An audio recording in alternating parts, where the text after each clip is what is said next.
আসসালামু আলাইকুম। সবাই কেমন আছেন? আশা করি সবাই ভালো আছেন। আজকে সকালেও প্রতিদিনের মতোই খাবার দিছি, কবুতরগুলো খাইছে। আলহামদুলিল্লাহ কবুতরগুলো এখন সুস্থ আছে। তো গতকালকে কৃমির ওষুধ দেওয়া হয়েছিল, তো গতকালকে কৃমির ওষুধ খাওয়াইছি।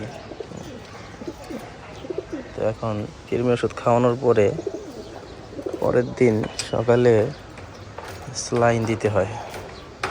দেখা গেছে কৃমির ওষুধ খাওয়ানোর পরে হয়তো ওদের বাথরুমটা একটু সমস্যা হইতে পারে। এই জন্য এই যে এসএমসি ওর স্যালাইন, এই স্যালাইনটা লিটারে 2 থেকে 3 গ্রাম দিলেই হয়।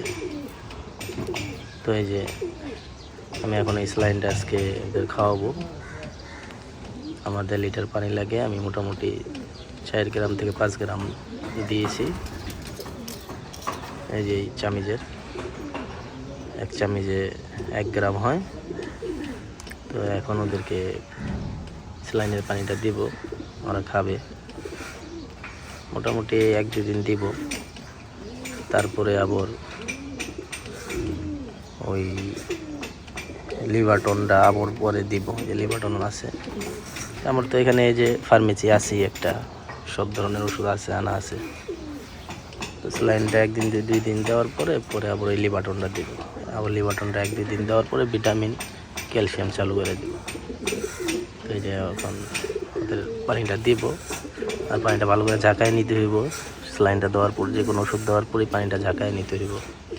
তো আপনাদের দেখাইতেছি। আবার এই যে মাদিগুলোকে দিলাম, সুন্দর খাইতেছে ওরা। স্যালাইনটা দিলে দেখা গেছে কি বাথরুমের সমস্যাটা হইব না। এই জন্য স্যালাইনটা 1 থেকে 2 দিন দেব। আলহামদুলিল্লাহ অনেক ভালো, এখন কবুতরগুলো সুস্থ। যে একটা বাজে পরিস্থিতি হয়ে গেছিল, আল্লাহ মাফ করছে।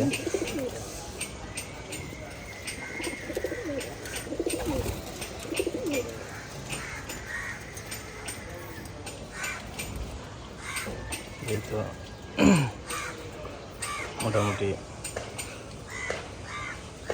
মাদিগুলা খাইছে, মাদিগুলার খাওয়া শেষ। এখন আবার নরগুলাকে দিব।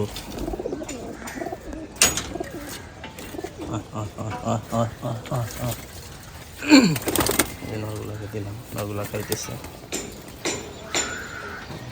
সবাই খাইতেছে।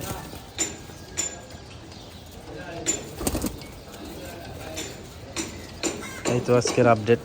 আশা করি প্রতিদিনই আপনাদের আপডেট দেওয়ার চেষ্টা করি। সবাই ভালো থাকবেন, আর আমার কবুতরগুলোর জন্য সবাই দোয়া করবেন। আসসালামু আলাইকুম।